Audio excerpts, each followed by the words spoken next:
Do you agree with Ambassador Dayal that even the US-India relationship could now be hit after remarks of the kind we've heard from Blinken? I think, Barkha, as important as whatever Blinken has said for the Canadians and for his own domestic audience, the more important element is what is happening in the conversations that are taking place between Antony Blinken and Dr. Jaishankar in New York. Over the last 24 hours, they have probably met several times. There was a meeting of the Quad foreign ministers yesterday. There was a meeting of the G4 foreign ministers with Brazil, Japan, and Germany. India is probably also using these meetings to put forth its own narrative on this set of events. So I think what's happening bilaterally, and both Blinken and Dr. Jaishankar have always said we have a very candid, open relationship, and we are, in our relationship, we agree to disagree on certain points. So I think what's happening behind is going to be important. I think in the coming week that Dr. Jaishankar is in New York for the UNGA, this is going to be quite a test for both our resolve as a country and our diplomatic skills and ability. How do we navigate the situation, particularly if key Western countries try to link up and add to the pressure on India on this issue? And just one final thought, Barkha, you mentioned the dichotomy between the denial of the government and the chest thumping of a lot of people who are quite pleased that we've taken down a terrorist in their thinking. Maybe a better approach would be to do what the Israelis, who are kind of the role model in this area, do, which is neither confirm nor deny. Everybody applauds the Israelis, and you will never see them take responsibility, but you won't see them deny it either. That plausible deniability that they maintain, plus the fear that is struck in the hearts of those who get the message that their long arm can strike them wherever they are, perhaps might be a better approach to take. So you're saying when India dismissed the allegation as absurd, India needn't have confirmed or denied it officially? That's my thought. Yeah. Right. Thank you, Barack. I think, may I say that I have a somewhat of a different theory in this regard. I mean, to very quickly put that across to you, the assassination and the developments thereafter have clearly put India in a sort of bad light. It takes the sort of glory away from the G20 in many ways. It sort of takes it away from us. And this also ensures that India is unable to make use of the sort of G20 success and this sort of, addressing of the concerns of the global South at the UN General Assembly that took place immediately after the G20. India is an aspirant for the UNSC membership. So in many ways, if you ask me, the assassination of Hardeep Singh Nijjar does not benefit India. Now, that leads me to consider an alternate theory.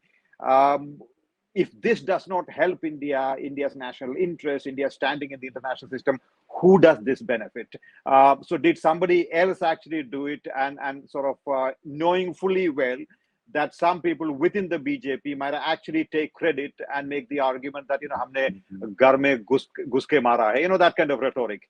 Knowing fully well that some people would take that credit, they actually did it at that point of time to ensure that India does not really shine at the UN General Assembly in the immediate aftermath of the G20. So I am sort of hesitant to accept the theory that India may have done it. I see, first of all, as many of you have pointed out, I see no theory. I see no evidence in that regard. And number two, anybody else could have done it. And at the end of it, it actually shows India in poor light. So why would we have done it? Well, I don't know what happened over there, so it's impossible to comment. What I can say is that I would agree with Jacob that if this goes out into the Indian electorate, Prime Minister Modi stands to benefit. There's no doubt about that. Whether he has done it or not, if evidence comes out that government agencies have been involved, then he would certainly benefit electorally here in India. On the other hand, if there is no evidence produced and Trudeau has egg on his face, even then Prime Minister Modi will benefit. So he wins both ways.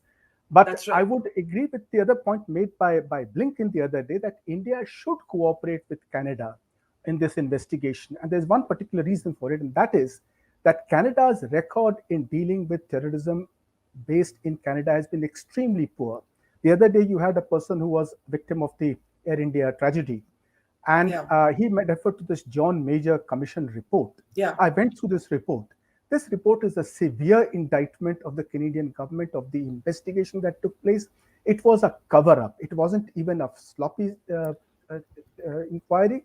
It was a cover-up of the investigation. And this contrasts with the investigation that took place of the bombing three years later in 1988 of the Lockerbie, of the Pan Am aircraft, in which case Libya had to pay compensation and was attacked eventually by the Europeans and the Americans and the Western countries. So India should not allow this Air India case to be buried, and India should insist that the inquiry that should take place should cover the whole gamut of terrorism based in Canada. So I think we have been very soft where the Canadians are concerned. The Canadians have permitted the Khalistani extremists to act freely from their territory, whether it was the bombing of the Air India plane or a whole host of activities which these people carry out, including a recent attack on the Indian High Commission. Now, I would like to add that even in the United States, Sikh extremists calling for the creation of Khalistan are also permitted to act with total freedom. I served in New York. Gurwant Singh Pannu, who is the head of the so-called Sikhs for Justice, he acts freely from there. And anti-India speeches calling for the separation of Punjab and the creation of Khalistan are openly made in the Gurdwaras. We have taken it up repeatedly with the US authorities, as we have with the Canadian authorities. But what happens? Our consulate in San Francisco is attacked repeatedly. It happened twice in recent months.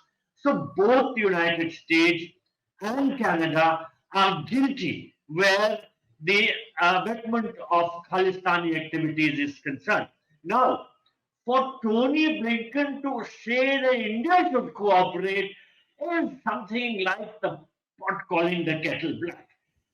Canada has not furnished a shred of evidence, as I said earlier.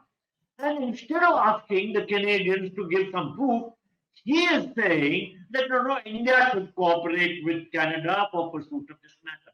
This is a very lopsided view, and I think this betrays something which is in the nature of bias, if I may say so. Now, my colleague, fellow panelist, Ambassador Hardeep Suri, very rightly pointed out that there are important things on the agenda that India should neither respond nor say anything. I think Ambassador Dilip Sharma said that there is a lot happening in New York between Jaishankar and Blinken. But believe me, this sort of a statement by Tony Blinken quells the pitch.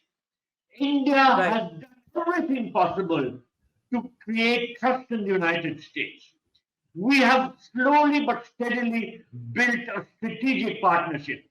But if the United States, at the level of the Secretary of State, says that India is not cooperating, and that is a sort of a veiled hint that we are involved in this assassination of Nijjar without giving any proof, then I'm afraid that spells very badly for our bilateral relationship.